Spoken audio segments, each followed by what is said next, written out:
নমস্কার বন্ধুরা, তোমরা সবাই কেমন আছো? আশা করি তোমরা সবাই ভালো আছো। আর হ্যাঁ, আমিও ভালো আছি। চলো আজকে আমি ডিম রান্না করব, সেই ডিমের রেসিপিটা তোমাদেরকে দেখাই।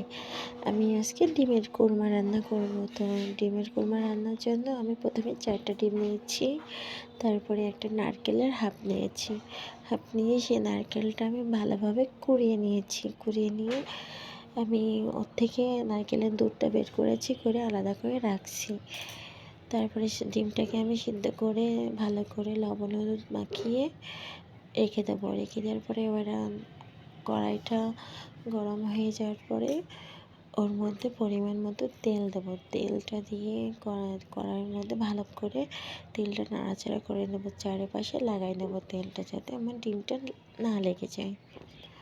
তো তেলটা যখন গরম হয়ে যাবে, আমি ওর মধ্যে ডিমটা ছেড়ে দেবো। ছেড়ে হালকা হালকা লাল করে ভেজে নেবো। আমি ডিমগুলো ভালো করে নাড়াচাড়া করে হালকা করে আমি ভেজে নেব।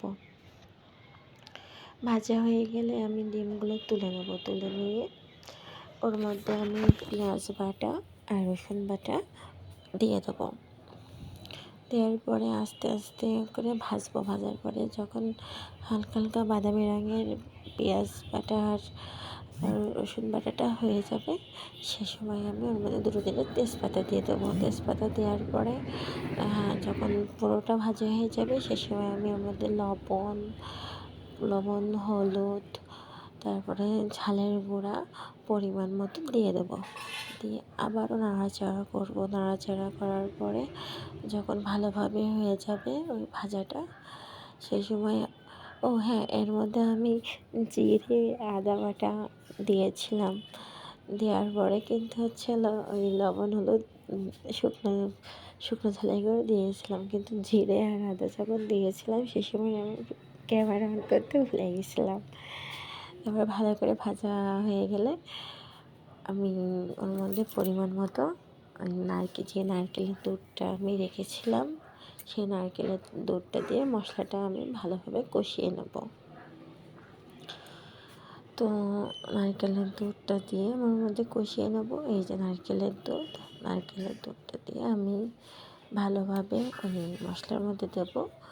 দিয়ে মশলাটা আমি ভালোভাবে কষিয়ে নেব। তারপরে কষানোর সময় ওর মধ্যে আমি ডিমগুলো ছেড়ে দেবো। ছেড়ে দিয়ে ভালোভাবে নাড়াচাড়া করব। নাড়াচাড়া করার পরে এর মশলা থেকে যখন তেলটা ছেড়ে দেবে, সে সময় আমি আবার নারকেলের দুধটা ওর মধ্যে দিয়ে দেবো।